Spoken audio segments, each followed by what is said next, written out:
Seeing as we're over a year after the initial release of Mount and Blade 2 Bannerlord, Turtle was releasing their medieval epic into early access. I thought I'd go over and talk about how it's fared upon its release and whether actually releasing into early access was in the best idea of the long-term run for the game. But I had a conversation with Chadtopia, the long-time Mount and Blade Napoleonic Wars commentator caster. He spectates line battles and of course brings his beautiful rich commentator voice to the game. Being in the community for almost a decade now, he seemed like the perfect person to talk to this about. This is a highlight clip from my podcast Resonance Deep Dive. Click the link in the description below to check out the full episode with Chadtopia, or the ones I've done with Sexy Biscuit and Prince of Macedon, or this Sunday, Pixelated Apollo will be making an appearance on that channel. So make sure you go and follow that for all the best interviews for the best people in the community. Did Bannerlord release too early, and has it failed to really make a multiplayer community?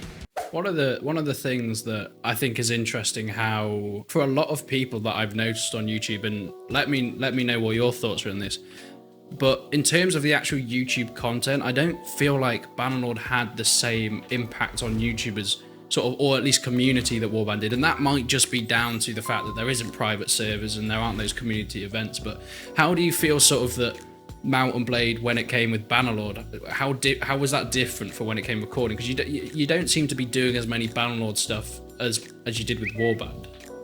Yeah, the primary thing is the private servers and those events. That is what most of it came from, because these people, they got their own servers.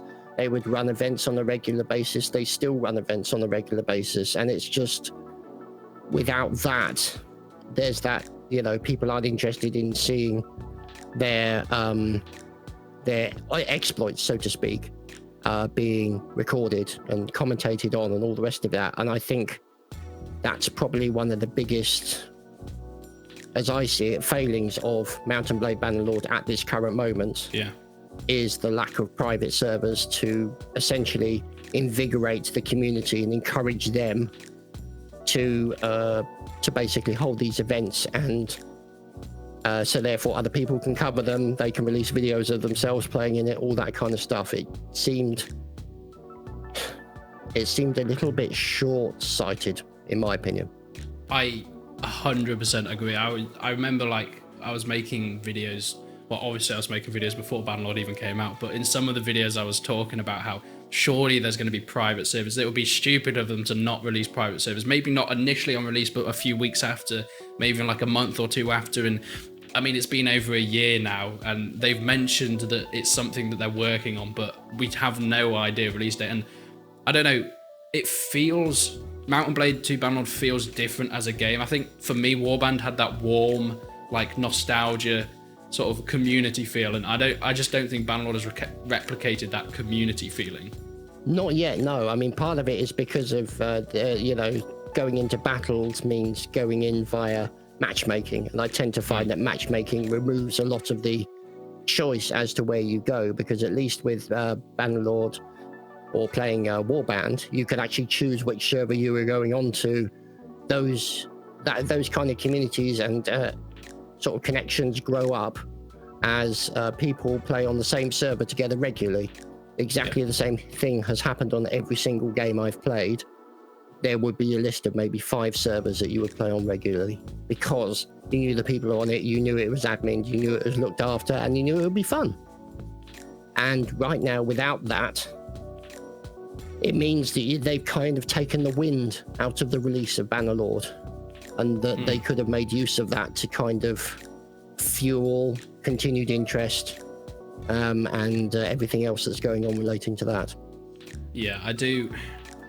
I've thought about this quite a lot recently when it, like, with making videos. I'd love to hear your opinion on it. It's whether it was a good idea in the long run to release into early access, because I mean, I love the game, like the single player that stays in. I have so much fun, especially with mods. Like, I think what Bannerlord has done, technically speaking, with letting the community, even in the early stages of modding tools, what the community's done is mental. And sort of like the Bannerlord Online mod blows me away how someone's managed to do something like that. But I'm very happy that it came into early access because I got to play it. But I don't know if it was a good idea in the long run, because as you say, when Bannerlord gets a full release date and it comes with private servers maybe, and it comes with full modding support, and it's like the full game, will anyone really care?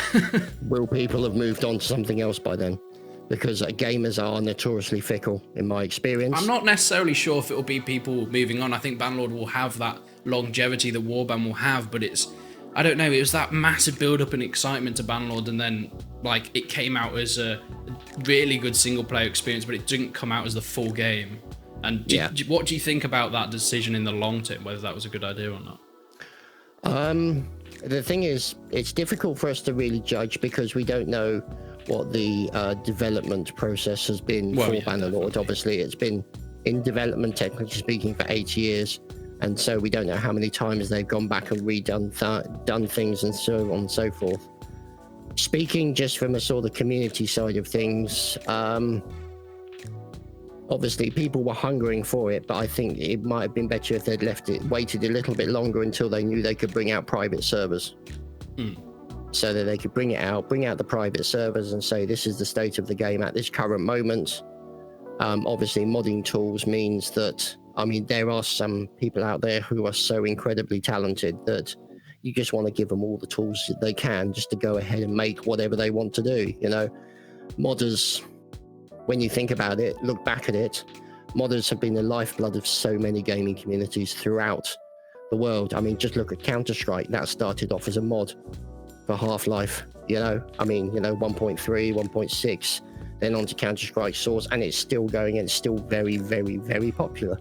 And part of the reason for that has been the core gameplay has been solid, and also the support for the game has been there, so that they can do whatever they need to do with respect to that particular game.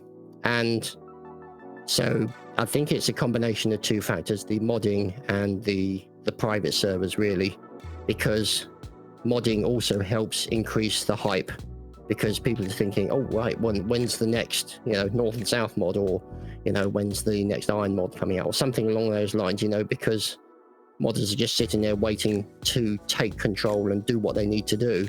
They just don't have some of the tools they need in order to do it. And I think that's the biggest failing at the moment, is that to give them what they want so that they can essentially sell your game for you, which is what modding will do.